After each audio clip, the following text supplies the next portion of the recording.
ये जो हालिया बयान है ये क्या बताते हैं? ये बताइए, ये मैसेज नहीं जाता? आप लोग कहते हैं कि आप पर गलत आरोप लगता है, लेकिन चाहे ये वोट जिहाद हो, चाहे उन लोगों के नाम जिन्होंने यूपी में कानून व्यवस्था का क्या हाल किया, ये ध्रुवीकरण की कोशिश नहीं तो फिर और क्या? देखिए, इस चुनाव में 2024 का जो लोकसभा चुनाव है बहुत ऐतिहासिक चुनाव होने जा रहा है। इसमें साजिश, षड्यंत्र, तमाम तरीके की बातें होती रहेंगी, मगर महत्वपूर्ण ये है कि लोकतंत्र को बचाने का चुनाव है। इस चुनाव में हमें किसानों के मुद्दे पे, नौजवानों के मुद्दे पे, बेरोजगारी के मुद्दे पे पूरी ताकत से डटना है और हम लोग को ये दिखाना है कि देश में परिवर्तन करके देश को दोबारा खुशहाली की ओर लेके जाना है। नहीं, लेकिन फिर ठीक है, लोकतंत्र को बचाने की बात आप करते हैं, संविधान को बचाने की आप बात करते हैं, तो इसमें वोट जिहाद कहां से आ गया? और ये तक कह देना कि मतलब जो दूसरी पार्टी के, बीजेपी के करीब जाएगा उनका हुक्का पानी बंद कर दिया जाए, ये किस तरीके की राजनीति? तिल का ताड़ बनाना भारतीय जनता पार्टी के लोगों को बहुत अच्छे से आता है। नहीं, ये मारिया आलम का बयान है कि नहीं, आप मुझे बताइए। नहीं, मैंने बयान नहीं सुना है। मैं आपको बता रहा हूं कि जो मेरी जानकारी में है उसके अनुसार लोगों ने एक की चार करने का काम लोग कर रहे हैं, वो अलग विषय है। महत्वपूर्ण विषय ये है कि पूरा देश इस बार इकट्ठा है और हम हर हालत में भारतीय जनता पार्टी की जो सरकार है उसको परिवर्तन करने के लिए एकजुट होकर मतदान करेंगे, चाहे कोई भी जाति, धर्म, बिरादरी, संप्रदाय का व्यक्ति हो। लेकिन एक की चार नहीं, एक ही बयान, और उसके पीछे का मैं आपसे जानना चाह रही थी कि आपके मुताबिक उसका मतलब क्या है? बीजेपी इस पर क्या कहे? भारतीय जनता पार्टी एक नेशनलिस्ट पार्टी है। हमारे लिए nation first, party second and self last, ये बात करने वाली बात है।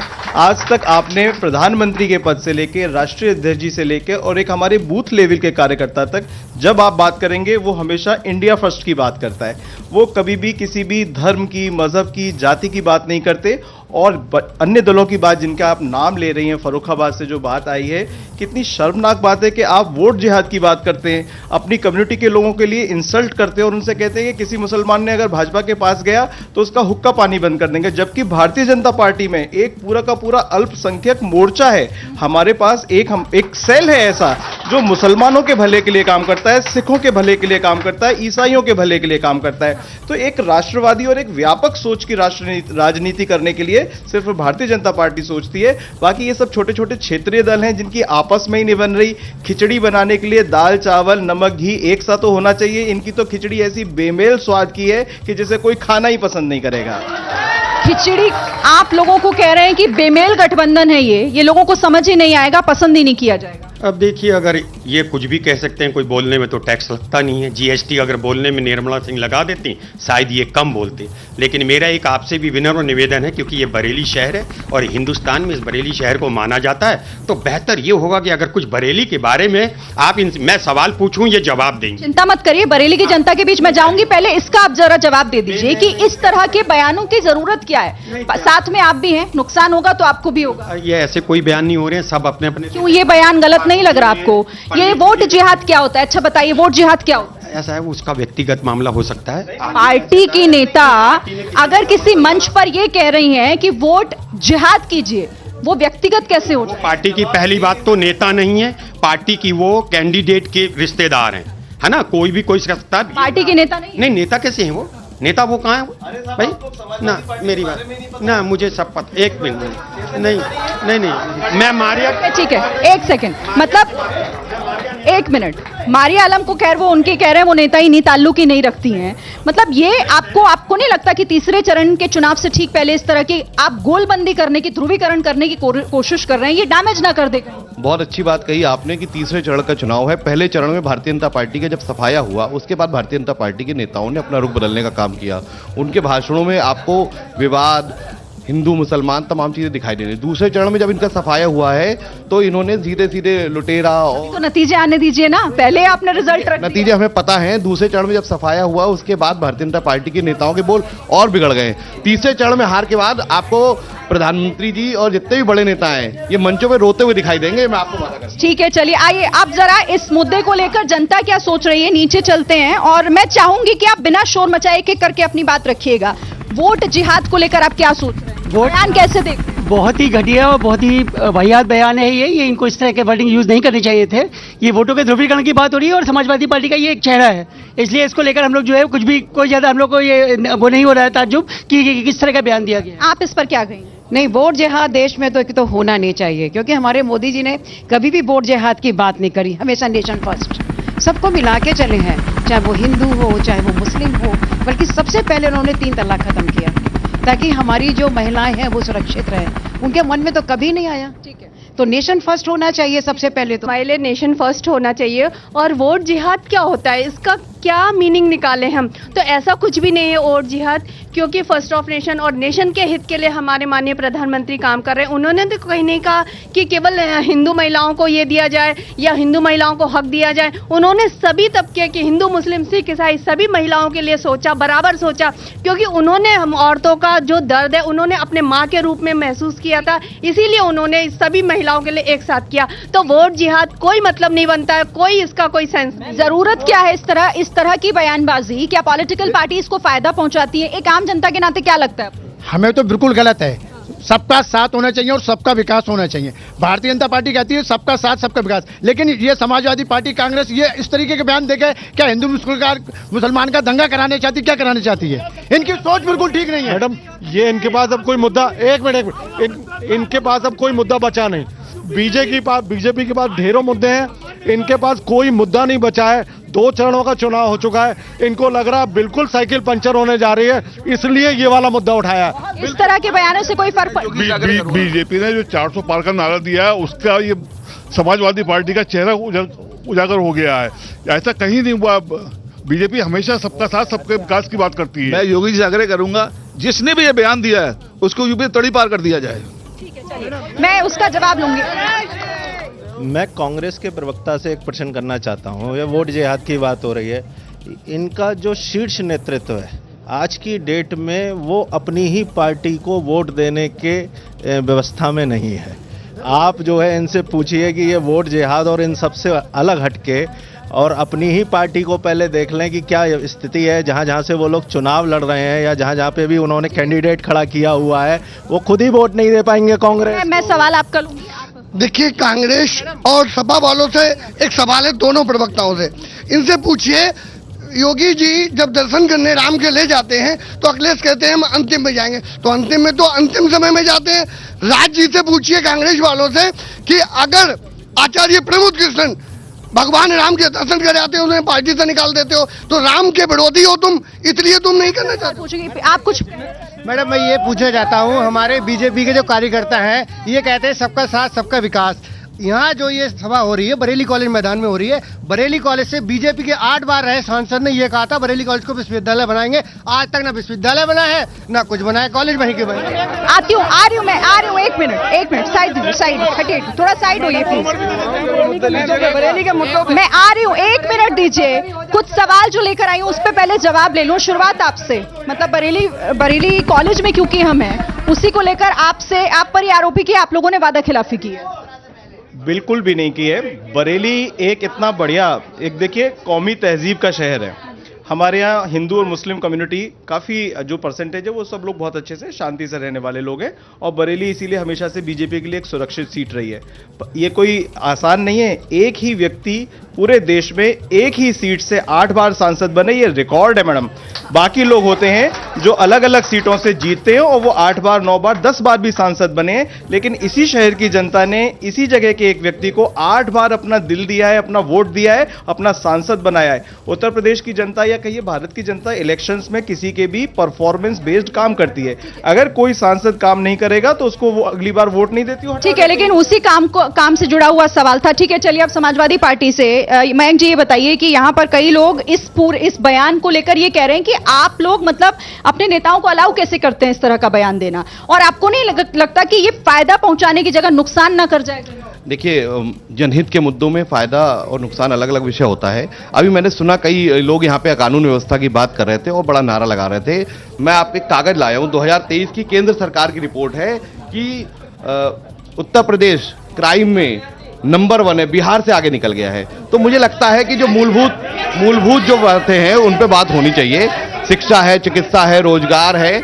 मुझे ऐसा लगता है कि इन लोगों को कुल मिला के नफरत की बात करनी है, द्वेष की बात करनी है, भारतीय जनता पार्टी लगातार आप देखिए उनकी भाषा की मर्यादा गिरती जा रही है और मैं देख रहा हूं लगातार उनके कार्यकर्ताओं की।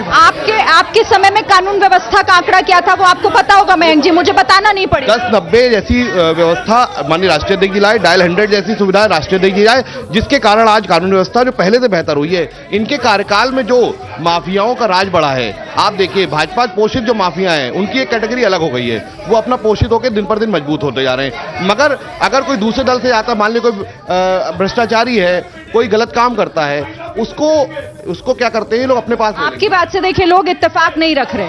आपके लिए सवाल ये आया था कि कांग्रेस पर तो भरोसा जनता कर ही नहीं पा रही है, मतलब उनको लग रहा है कि कांग्रेस अपनी सीटें बचा ले वही बहुत है, मुश्किल लग रहा है लोगों को। ये सब बेकार की बातें हैं, ये वही लोग कहते हैं जो दिमागी रूप से खाली हो चुके हैं। मैं सिर्फ एक ही बात पूछना चाहता हूं कि अभी एक बीजेपी का कार्यकर्ता ये कह रहे थे कि हम लोग दंगा कराते हैं। मेरा एक सवाल है, 2010 और 2017 में जो दंगे हुए, जो आरोपी था उसकी जमानत भारतीय जनता पार्टी के सांसद के लोगों ने क्यों कराई? मेरा पहला ये। और दूसरी बात, अभी बीजेपी के नेता कह रहे थे कि 8 बार दुनिया ने उन्हें बड़ा प्यार दिया। ये बात हम भी कहते हैं, ये लोकतंत्र है, इसमें जीतता आदमी वोटों से ही है, लेकिन बस मुझे 8 काम ये गिना दे बरेली शहर में।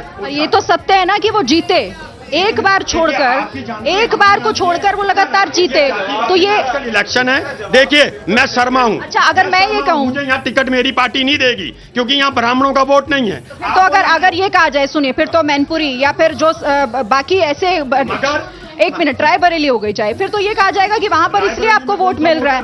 तो आप ये बताइए, आप कौन सा वोट है बताइए? वो नेता हैं, वो नेता हैं, और यहाँ आप जैसा कहें वो सही, ये तो नहीं हो सकता ना। बरेली से आदरणीय संतोष गंगवार जी के 8 बार जीतने का मतलब ही था कि उनको हिंदुओं के और मुसलमानों के दोनों के वोट मिलते हैं। उन्होंने कभी किसी में डिफरेंस नहीं किया और भारतीय जनता पार्टी इसीलिए जीतती आती है। आप यहाँ देख लीजिए जितनी भी भीड़ है यहाँ पर, इसमें अधिकांश 30% लोग मुस्लिम समाज से हैं और वो भारतीय जनता पार्टी के पक्ष में बात कर रहे हैं, क्योंकि बीजेपी ने और संतोष गंगवार जी ने एक अपनी पैठ बनाई है और हिंदू मुसलमानों दोनों का वोट लिया है। और बरेली इसीलिए, और इनकी अपनी बात करते हैं रायबरेली और अमेठी से, रायबरेली अमेठी से आप अपना कैंडिडेट घोषित नहीं कर पा रहे हैं। आपका दंगा कराने वाले जो आरोपी है उसकी जमानत भारतीय जनता पार्टी के सांसद और उनके आदमी ने ली। ये कैसी बातें करते हैं, मनगढ़ंत बातें आप करने से कुछ नहीं होगा। इस वक्त समाजवादी पार्टी का जो कैंडिडेट है वो कभी कांग्रेस में हुआ करते थे, कभी वो बीएसपी में हुआ करते थे। आपके पास आज कैंडिडेट्स नहीं है। सोनिया गांधी जी राज्यसभा के लिए जा चुकी हैं, लड़ना नहीं चाहती हैं। राहुल गांधी लड़ना नहीं चाहते हैं यूपी में। यूपी किसके भरोसे छोड़ा? प्रियंका गांधी लड़ना नहीं। आराम से, अच्छा ठीक है, चलिए। देखिए लगातार मैं बताऊं, भारतीय जनता पार्टी के 8 बार सांसद है। भारतीय जनता पार्टी कहती है कि हर दल जातिवाद करता है। मुझे लगता है भारतीय जनता पार्टी से ज्यादा कोई जातिवादी पार्टी नहीं है, क्योंकि आप देखिए यहाँ पे उन्होंने संतोष गंगवार का टिकट काटा तो उन्होंने कुर्मी समाज को ही टिकट दिया। अभी भाजपा के समर्थक चिल्ला रहे थे कि बरेली में 3 लाख ब्राह्मण है, तो भारतीय जनता पार्टी तो क्या ये समीकरण समाजवादी पार्टी नहीं बैठाती है? सच बताइएगा, ये समाजवादी पार्टी नहीं बैठाती है? समाजवादी पार्टी डॉक्टर तोमर को चुनाव लड़ाती है मेयर का, जिनके सिर्फ 8000 वोट हैं बरेली मेयर चुनाव में। आप जानकारी कर लीजिए, मैं झूठ थोड़ी ना बोल रहा हूं। जिस बिरादरी के 8000 वोट है उसे मेयर का टिकट देने का काम माननीय राष्ट्रीय अध्यक्ष जी ने करा। इसलिए किया क्योंकि वो विकासवादी व्यक्ति थे, उन्होंने विकास करा था और वो डॉक्टर थे, पढ़े लिखे थे। मगर भारतीय जनता पार्टी क्या करी? भारतीय जनता पार्टी लगातार जातिवाद को बढ़ावा दे रही है। पंडित जी कह रहे 3 लाख वोट है तो ब्राह्मण को टिकट देती बात। ठीक है, अब ये जनता से सवाल ले लेते हैं, एक एक करके अपना सवाल पूछ। पहले क्या कह रहे हैं आप? अभी 28 तारीख को यहाँ पर अखिलेश जी, पूर्व मुख्यमंत्री जी, सभा करने आए थे बिशप मंडल में। उसमें 1000 से 1200 लोग एकत्र किए थे। लोगों ने पैसे देके, खाना देके उनके बड़ी मुश्किल से। उसके बाद उपाध्यक्ष जिला यहाँ समाजवादी उपाध्यक्ष सैयद हैदर अली, उन्होंने बाकायदा एक वीडियो जारी किया है। ये बाकायदा एक वीडियो जारी किया है जिसमें उन्होंने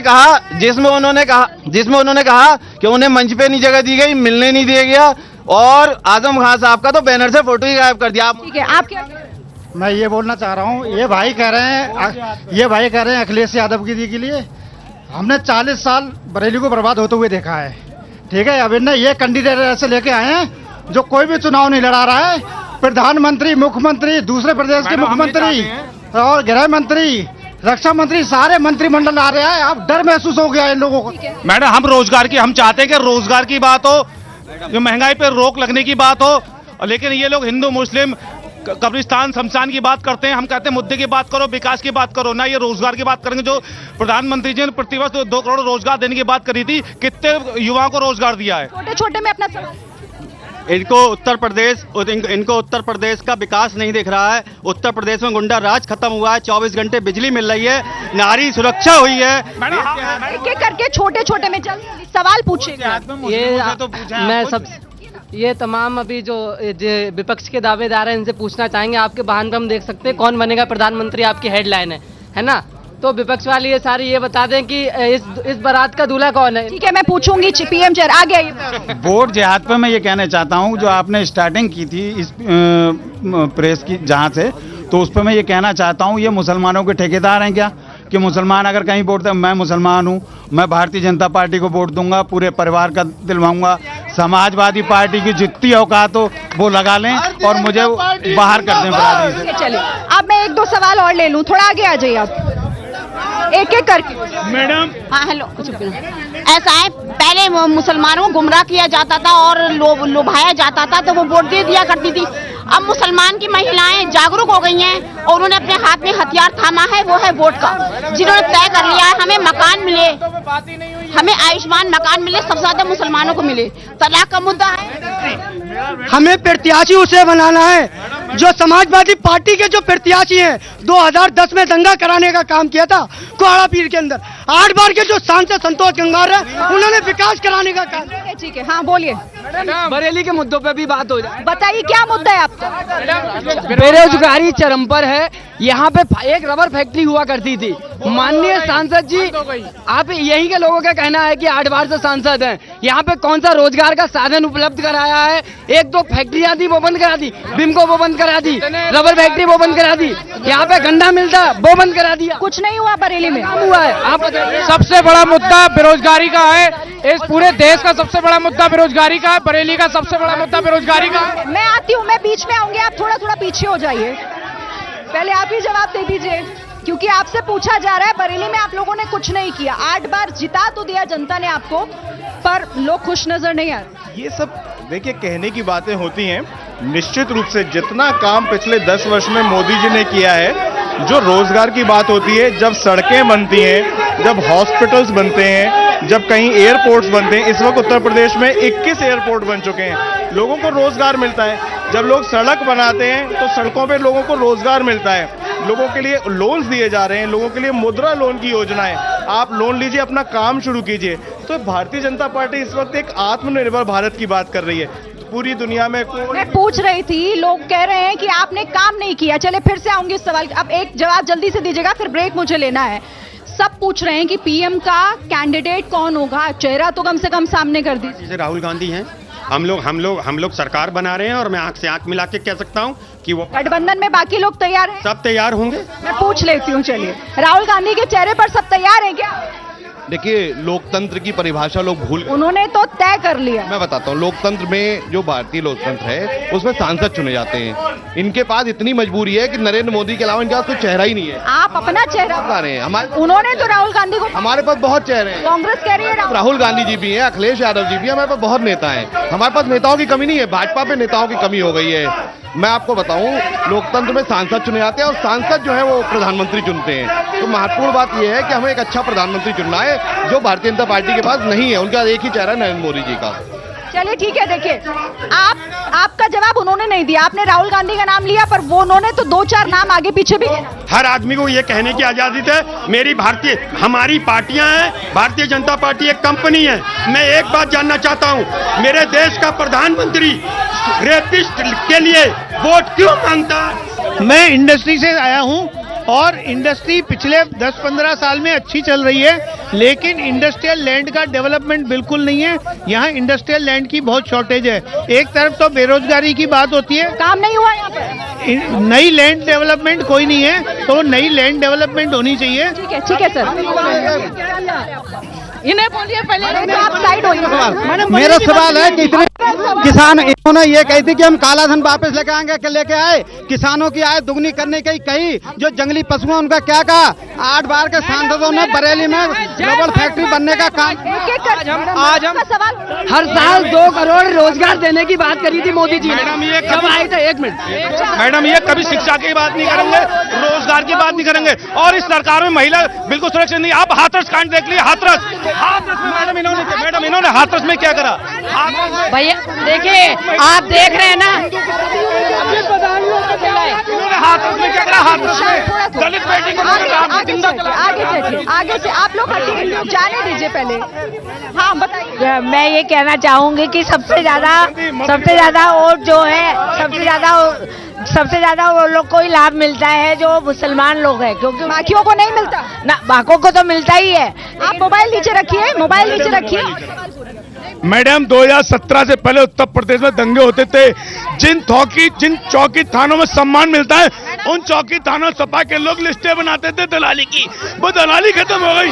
और देखिए मैडम, आज धर्म की राजनीति हो रही है। यह सब भी कौन कर रहा है? कौन कर रहा है? सपा वाले, सपा अभी समाजवादी पार्टी। ठीक है, चलिए आप थोड़ी सी जगह दीजिए। जब दंगे, देखिए एक मिनट, डिबेट, अब एक बरेली की विकास की बात अगर हम करें तो भाजपा के सांसद 8 बार यहाँ सांसद रहे और कांग्रेस का 1 बार यहाँ सांसद रहा। तो 8 मैं एक बार पूछता हूँ, यहाँ जितने भाजपा के ये खड़े हैं सब गमछा डाल के, इनसे किसी से भाजपा के 8 काम पूछ लीजिए। दूसरी चीज अरे 8 काम। दूसरी चीज कर्नाटक के उज्जवल लोमन्ना की कितनी सारी वीडियो आई हैं जिसके ये फोटो दिखाते घूम रहे हैं, जरा इसका जवाब दीजिएगा। एक एक करके सवाल पूछिए। चलिए, बहुत सारे सवाल मैं लेकर आई हूँ। पहले आपसे वैक्सीन घोटाले का सवाल आया, तो इस पे जल्दी से जवाब दीजिए। मैं एक ऑर्थोपेडिक सर्जन हूँ, डॉक्टर हूँ।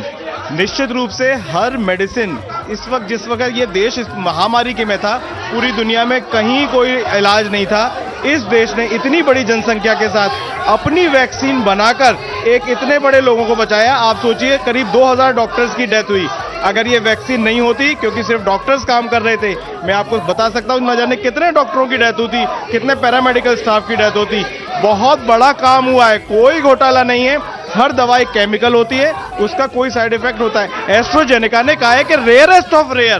तो चुनावी माहौल में ऐसी बात को लेके आना सिर्फ एक ये चुनावी मुद्दा है। हम सब स्वस्थ खड़े हैं, ये सिर्फ और सिर्फ कोविशील्ड की वजह से। चलिए, कांग्रेस के लिए भी सवाल आया, क्योंकि वहां से ये पूछा जा रहा है कि ना आप लोगों के पास कोई नीति समझ आती है, ना नियत समझ आती है, और चेहरे पर तो आप कुछ बोलते हैं। ये सब बेकार की बातें हैं, ये सब वाहियात सवाल हैं। इन लोगों को झूठ के सिवा ये झूठ का एक वो लोटा है जो उसको गंगा जल बताते। मैंने आपसे एक बार कहा, आपने मैं कह रहा हूं मुझे 8 काम दिखा देंगे।